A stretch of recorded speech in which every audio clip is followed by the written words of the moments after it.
Welcome back mga ka-TV. Ang video na tatalakayin natin ngayon ay ang chapter 37 ng The Most Notorious Talker Runs the World's Greatest Clan. At kung bago ka lang sa channel ko ay huwag mahiyang mag-like, subscribe o follow at i-click ang notification bell para ma-notify ka sa susunod na video. Paalala, ang video na tatalakayin natin ngayon ay maaaring mag-iba mula sa ilalabas na anime. Hindi ko inaangkin ang mga drawing o anumang materyales na ipapakita. Ang layunin ko ay magpakita ng suporta at magbigay ng impormasyon tungkol dito. Ang lahat ng kredito ay nananatili sa mga orihinal na may-ari. Maraming salamat. Si Noel Stollen at ang kanyang kuponan ay humarap sa makapangyarihang si Dantalion. Isang halimaw na napili bilang bahagi ng isang mataas na pusta na laban sa pagitan ng kanilang grupo, ang Blue Beyond, at ng Eerie Winged Knights. Nagsimula ang laban sa matapang na pagsugod ni Noel kay Dantalion, ipinapakita ang kanyang katapangan at determinasyon. Gayunpaman, unti-unting lumabas ang lalim ng talino at paghahandang ginawa ni Noel. Sa isang pagbabalik-tanaw, ipinakita na si Noel ang nagmanyobra ng halos lahat ng mga pangyayari bago ang laban. Sa pamamagitan ng pagpapadala ng peking liham sa pangalan ng guild at pagtiyak na si Dantalion, isang nilalang na angkop sa kakayahan ng kanyang koponan, ang mapipili. Sinigurado ni Noel na mabibigyan ng pinakamagandang pagkakataon ang Blue Beyond na manalo. Sa kabila ng babala ni Harold, ang inspektor, tungkol sa panganib ng pagharap kay Dantalion at sa mga kasamahan nito, pati na rin sa Askewa Winged Knights, tiwala si Noel sa kanyang maingat na nilutong plano. Sa laban, ipinatupad ni Noel at Kouga ang isang estratehiyang tinatawag nilang Pseudo-Askewa Wing.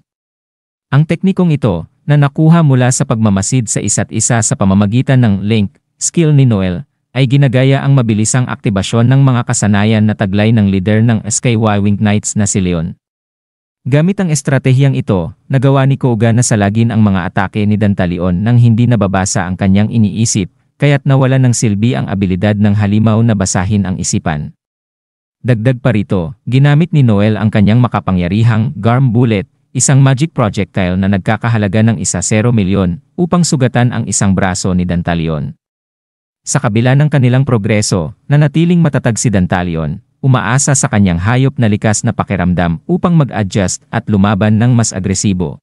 Habang umiinit ang laban, lalo pang nagalit si Dantalion, naguguluhan kung bakit hindi nito mabasa ang isipan ni Noel at Kouga.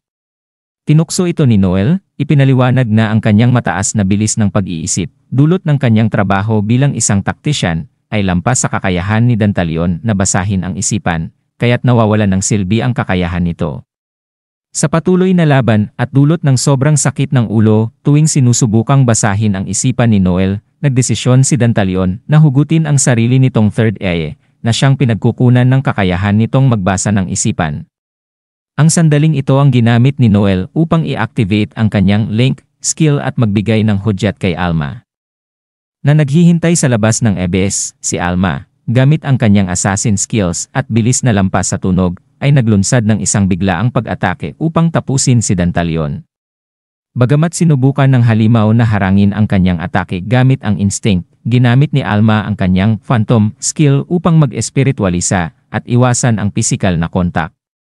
Sa wakas, ginamit niya ang quick attack upang putulin ang ulo ni Dantalion na naging dahilan ng tagumpay ng Blue Beyond. Ang tagumpay ay isang mahalagang sandali para sa Blue Beyond, lalo na para kay Kouga, na lumbas ang marka upang umangat sa ranggong G. Gayunpaman, ang kaganapan pagkatapos ng laban ay nagbunyag ng mas malalim na panloloko ni Noel.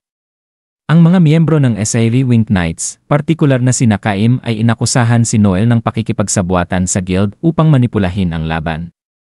Ipinunto niya na ang mga kilos ni Noel, kabilang na ang peking liham at ang pagpili kay Dantalion, ay maingat na binalak upang masigurado ang paborableng resulta para sa Blue Beyond. Walang pag-aalinlangan na inamin ni Noel ang kanyang mga plano, pinagtanggol ang kanyang mga aksyon sa pagsasabing ang pagkatalo ng Knights ay dahil sa kanilang kawalan ng tiwala sa isa't isa.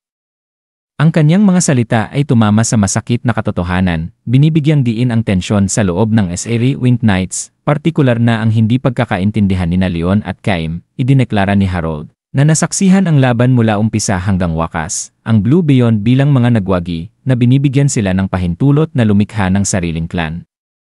Samantala, ang Eerie Winged Knights, ayon sa kanilang pangako, ay kailangang mabuwag.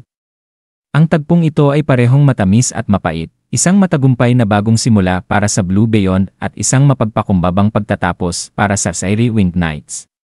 Ang talino, walang awang diskarte, at kakayahan ni Noel na malampasan ang kanyang mga kalaban ay nagpapatibay sa kanyang posisyon bilang isang taktiko na handang gawin ang lahat para sa tagumpay. At dito nagtatapos ang chapter 37 ng The Most Notorious Stalker. Ang video na ito ay requested by Roberto Tebs at Liniel Cabonegro. Maraming salamat sa suporta and pagsubaybay hanggang sa muli.